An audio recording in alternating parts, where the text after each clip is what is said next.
First problem, fuck! Dito pa tayo sa NLEX, damn! Ito nangyari, no? Kailangan natin ng Philip 34349. Pag pinindot ko to guys, ako malalaman natin, and full tank na, kung ilang kilometers per liter ang ating kotse. Bam! Putang! Fuck!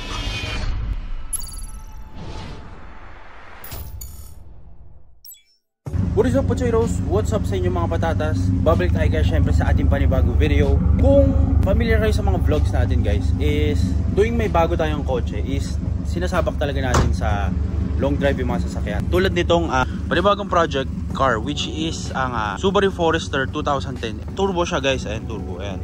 So napanood nyo yung previous vlogs natin dito. And ang goal natin ngayong vlog is matesting syempre guys, no, kung aabot pa siya sa malayong lugar.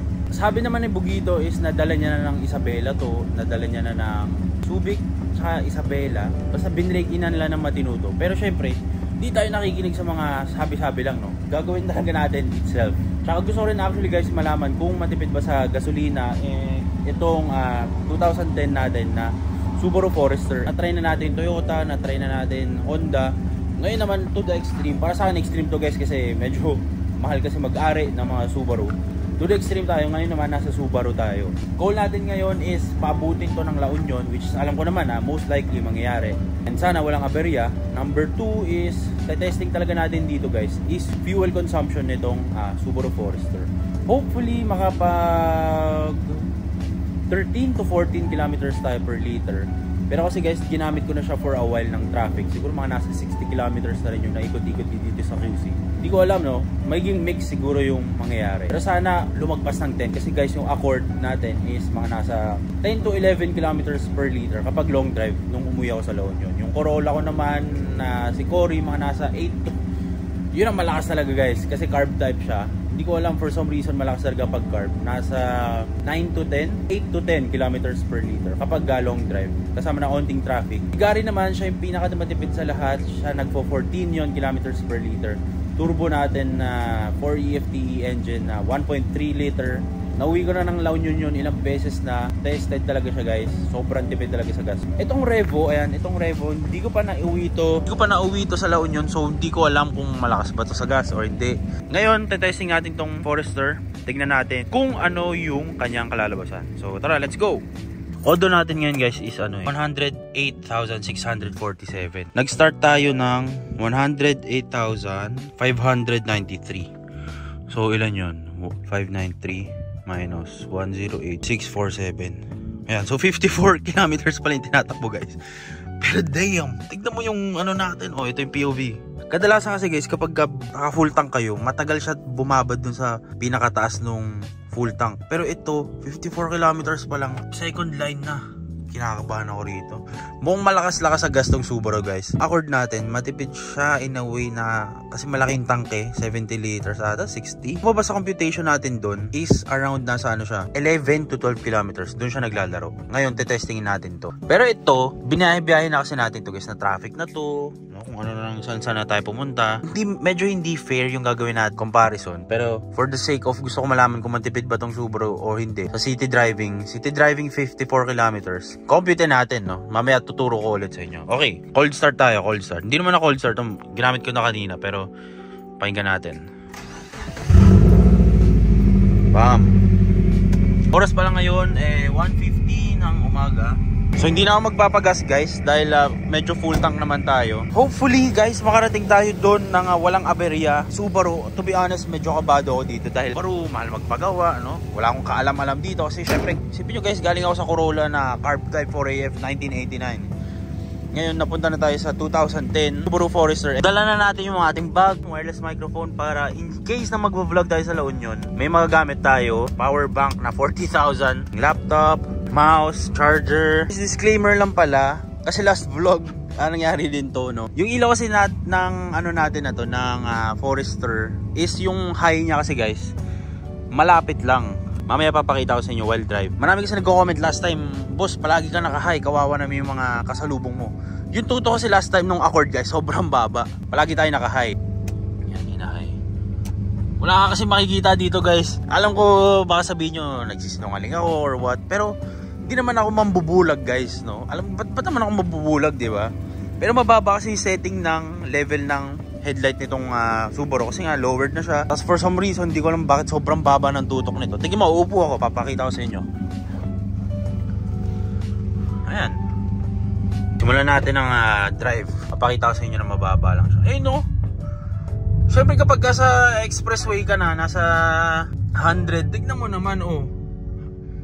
Wala pang 3 kotse yung EK. Hanggang dyan lang yung high natin. Siyempre kapag ka medyo nasa 120 ka na, 100, 120 ka na sa expressway, ang nakikita ko lang ito. Putya, ilang seconds to react yan, mga nasa 0.2. Pag may dumang kambing dyan, patay na ako. Yung Accord medyo mas mataas dito eh. So, disclaimer lang guys para sa mga magko-comment na, boss, palagi ka naka-high. Ano to guys, no? Wala siya sa alignment na tama. Ay, nung baba. Oh, ito ang ingay, mapapa-seatbelt ka talaga eh. Oh na, ito na. Enjoy the vlog guys, let's go. Update ko lang kayo kung anong mangyayari mamaya. Tara. Ayun guys, so tignan nyo yung nakikita ko naman sa right natin. Oh, halos ano eh, parang mas malakas pa yung low ng ibang kotse dito eh. So next project natin din yan. Guys, ang ride nitong Subaru, andito tayo ngayon actually guys, EDSA, papasok pa lang tayo ng NLEX. Yung ride nitong Subaru, parang masyado malambot ata yung setting nito. Coilovers kasi parang ang bouncy masyado, lalo na yung likod eh. Ayun o. Yung mga lubak. Maglalaglagan eh. Parang kulang siya ng onting stiffness. Another concern, actually guys, kaya rin natin ginagawa tong road trip vlogs na ganito is para ma-assess natin ano yung mga kailangan nating baguhin sa sasakyan, ano yung mga kailangan nating ayusin, i-adjust. Tulad dito, ito, talbog talaga boy oh. Ito, pagang. Okay, kakapasok lang natin guys actually ng NLEX para sa mga magtatanong kung magkano inaabot ng QC2 La Union sa toll. Compute na natin. Unang bayad natin is nasa 69 pesos. Pagdating naman sa oras, gaano katagal, pumasok tayo ng 2:30 in the morning dito sa NLEX. So titignan natin actually guys kung gaano tayo katagal ang biyahe sa La Union. So La Union is around mga nasa, galing sa bahay, 289 kilometers. Titignan natin gaano katagal and anong oras tayo makakapunta ng La Union. So first problem, natanggal yung fender liner ng ano natin. Fuck! Dito pa tayo sa NLEX. Damn! Teka, alisin muna natin to. Bago natin ituloy ang ating video, gusto ko muna i-share sa inyo na favorite ating betting site which is ang 1xBet is to improve na ngayon 2024. So ngayon 2024, dahil nga meron na silang sariling application sa phone, syempre mas madali na mag-cash in and mag-cash out.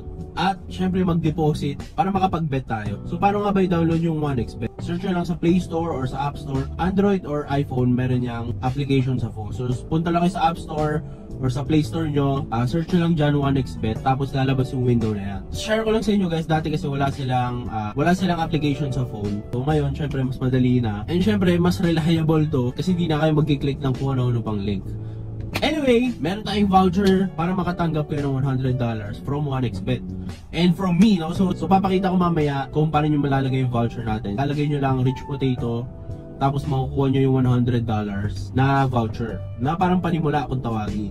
So first deposit nyo, lagay nyo yung voucher na rich potato, tapos makukuha nyo yung $100 na yun. Anyway, kapag na-download nyo yung application na 1xBet, mapupunta kayo sa page na to. So tara!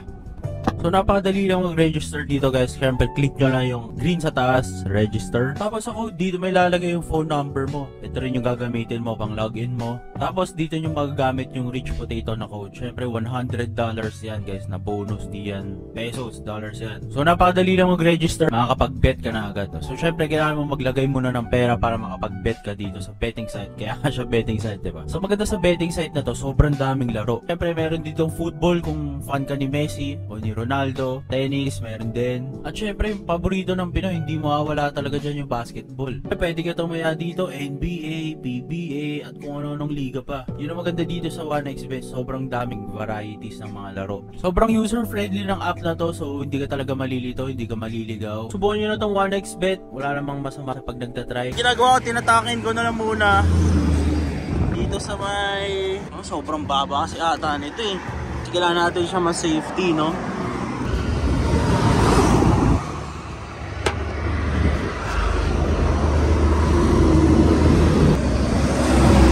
Fuck!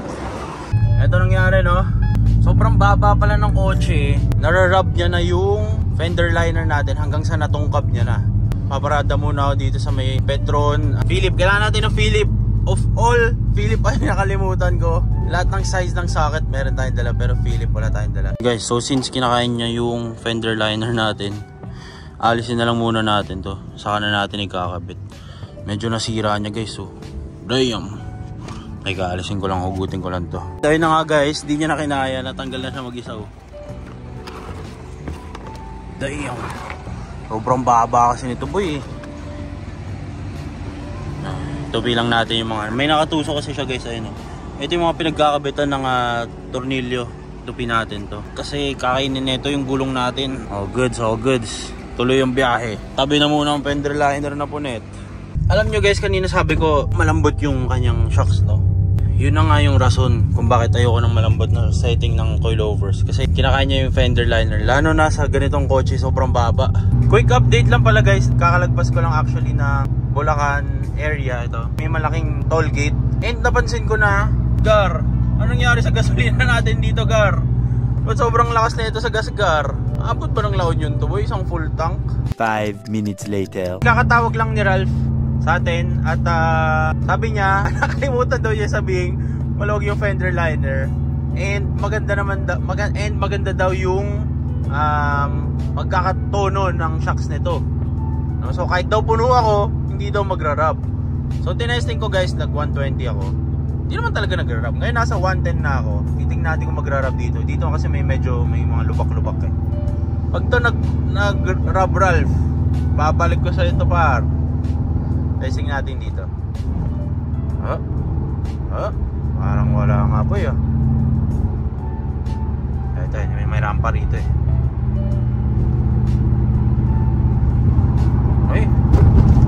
Ay totoo nga ang balita, Gar. Ito last one. Ito. Ay, hindi nga nagra-rub.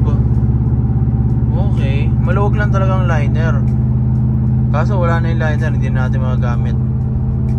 Time check 3:31. Napansin ko na kapag pag walang pumapasok na turbo, pag low RPM ka, malakas siya sa gas, no? Pero kapag ganitong mga, ayun no, malaking lubag na yun boy, walang rub. Pero kapag ganitong mga cruising na medyo mataas yung RPM, na naririnig ko yung boost na pumapasok, konti lang yung, hindi siya ganong malakas sa gasolina eh. Kasi medyo isipin mo wala pa tayong 100 kilometers, ito na nabawas po eh. Pero malaman natin to lahat mamaya. Kasi ito visual ano lang to eh, observation. Pero malaman natin mamaya sa dulo ng TPLX kung magkano ba talaga ang kilometers per liter nitong Subaru Forester 2010. Okay? Sana umabot boy, wala nang fender liner na matanggal. Kinakabahan ako, Gar. Let's go. Okay guys, kakapasok ko lang actually ng TPLX pero hindi ko na kaya guys. Time check 4:11. Medyo inaantok na ako. So papahinga na muna ako guys. Abangan ko kayo mamaya. Let's go. Okay, time check 4:31. Kakapasok lang natin ng TPLX. Bayad tayo ng 444. TPLX pa lang to guys. 5 minutes later. Okay guys, good morning sa inyong lahat. Hindi ko na kinaya guys, sobrang antok talaga ako. So natulog muna ako dun sa may Petron, kung saan may yung Petron na magkaharapan. Tulog muna ako dun. Time check ngayon 5:37 na ng umaga. At gas check kalahati na guys. Sa may Tarlac banda na tayo. Comment down below kung ilan sa tingin nyo ang lalabas na natin, gas consumption. Tingin ko medyo mataas. Tingin ko nasa mga 9 or 8 lang to. Hindi ko alam eh. Pero grabe naman to kung 8 boy sa long drive. Huwag naman sana 8 pre no. Siguro sana mga 10. Guys, dito na tayo ngayon sa dulo ng TPLX. Ito yung gas natin. Times check 6:19 in the morning. Tara, magpapa full tank na tayo guys. Magkano ang kilometers per liter ng ating Subaru Forester. So kung paano nyo mako-compute to guys, usually guys pwede nyo gawin, i-reset nyo yung trip meter nyo, trip meter A, trip meter B. Pero ako since di ko nagawa yun, pinicturean ko kung saan tayo nag-start, which is 108,593. 100,878. 108,593. 108,593 minus, which is yung odo natin ngayon, 108,878. Yan. So tumakbo tayo ng 285 kilometers. Tapos magpapa full tank tayo guys. Titignan natin kung ilan yung kinarga and i-divide lang natin yan sa tinakbo natin. So kunwari, kinarga niya is 10 divided by 10 liters kunwari. 28 kilometers per liter ang sasakyan natin. Sana. Pero hindi 10 yan guys. For sure malaki-laki to. Okay, so 285 divided by number of kung ilan ang makakarga sa full tank natin. 34349. Okay, divide natin. Divide muna tayo guys. 2,230. 285 divided by 34.39. 34.34. Okay, pag pinindot ko to guys, actually hindi ko pa nakikita eh. Dito malalaman natin, and full tank na, kung ilang kilometers per liter ang ating kotse. 1, 2, 3. Bam. Putang.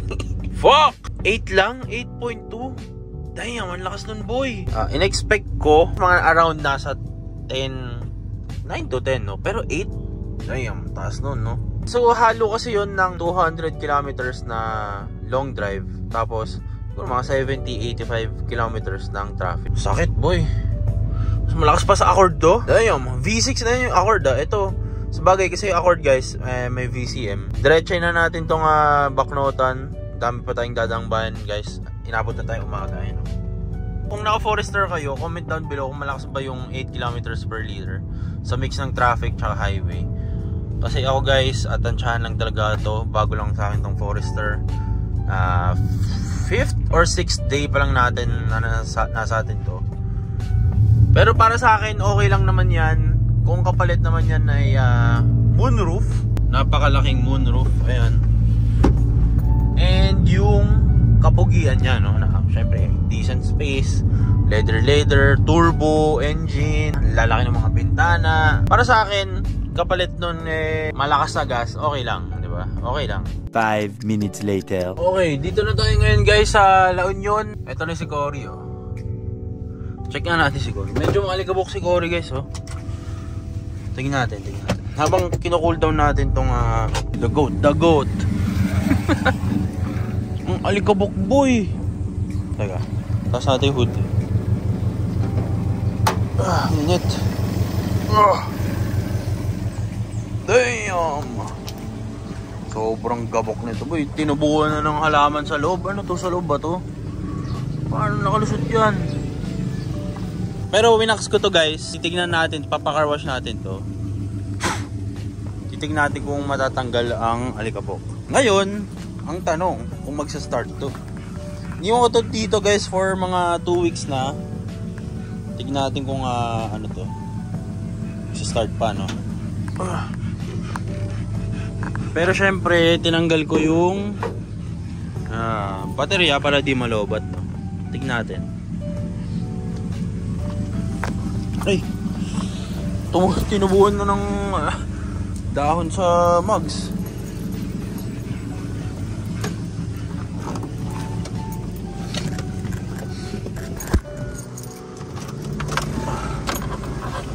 Sana mag-start to.